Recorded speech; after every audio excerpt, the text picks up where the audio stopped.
Let's start with this short BBC video, which just kind of sets up what you do, Issa, and then something interesting happens during the actual video. Will bring you checkpoints all over. Your silence will bring you division. A well-known Palestinian activist speaks to a gathering of the Israeli left. They're a dwindling force these days. And while they tour, undercover police watch them from the shadows.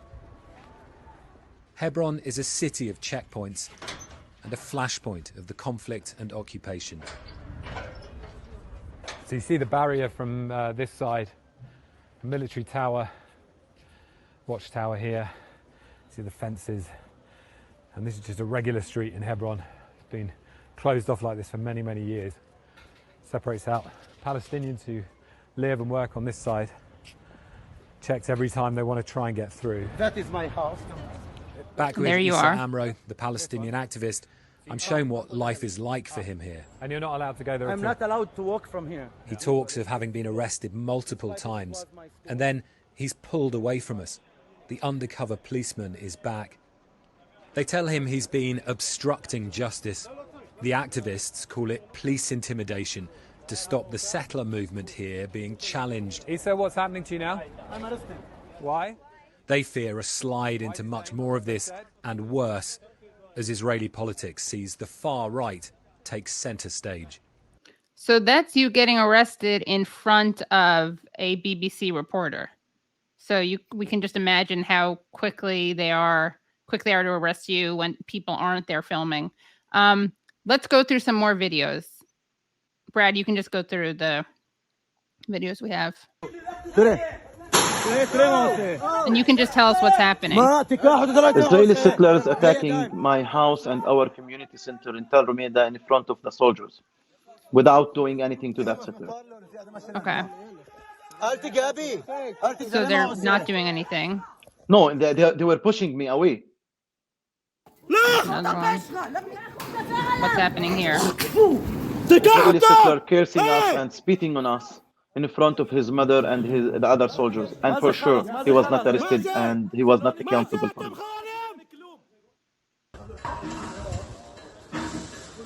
And now Israeli settlers are damaging my fence in front of the soldiers without being accountable for doing this. We as Palestinians, we don't have any protection power. Nobody is protecting us from those wild settlers who live with full impunity. Now Israeli settlers attacking my friend and a journalist. His name is Muhammad. They stole his phone. So that's him in black, right? Yes, yeah. And when he tried to get back his phone, he was beaten by the soldiers who were there, and he was beaten by other settlers.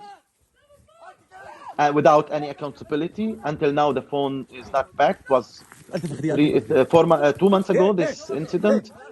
And look, he was beaten and the soldier pushed him away. And who filmed this? I filmed this. You filmed this, okay. What's this?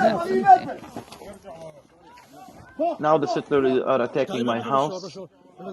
And I tried to film them. And I was attacked. Look, throwing stones with sticks, kicking me. And the settler, I filed a complaint to the Israeli police. But the settlers have impunity and they are not accountable according to the Israeli military law. And they are wild. Okay, this is interesting. So can you explain this? All people on earth, they celebrate the New Year Eve. I was in my house. I left to celebrate with friends. 5 Israeli masked settlers broke into my house and our community center in Tel Rumeda, which is 5 meters far from a 24/7 military post. And they stole my CCTV cameras, and they were planning to do much damage to the house till we discovered them, and they escaped, and until now they are not accountable. This is from my house and our community center. The military post, the soldier is next to the settler, who are throwing a lot of stones to where the house and to where the kids were in the house. I filed a complaint, and the soldier first did nothing. I filed a complaint to the Israeli police, and this settler was not arrested. The same settler, he even got closer to the house to throw more stones. This is the life of the Palestinians under the Israeli occupation and apartheid, not only in Hebron, it's all over West Bank these days. A lot of settler violence, a lot of settler attacks. It increased and maybe doubled and tripled after the new government and after the election results in October. And then we have one more video we can show. We see settlers protesting in a Palestinian private land next to my house, and we see an Israeli and a Jewish South African famous artist. His name is Adam. Adam was attacked by the settlers in front of the soldiers, and the settlers who attacked him were not accountable too. Right. So they just pushed him. They pushed him, and in another video they kicked him. They threw stones at him, and they described him with bad words. And Adam was really affected by this kind of attacks. Yeah. And again, they're doing this on video. They're doing this to, I mean, they're doing this to someone Jewish, so you can imagine what they do to Palestinians. Katie, something very important. Why this is happening? Because we as Palestinians, we live under the Israeli military law, which means we are guilty by law until we are proven innocent. And the Israeli settlers, who you saw them on the videos, are attacking us, attacking our houses physically.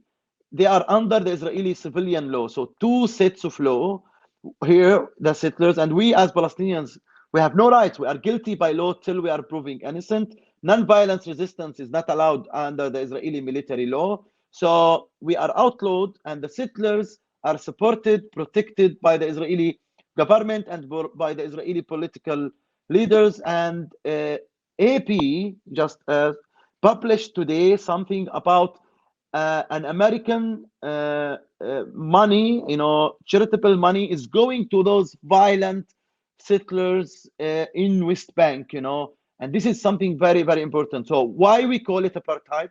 Because two sets of law in the same area for different people. And it's not about Ben-Gvir and Smotrich alone.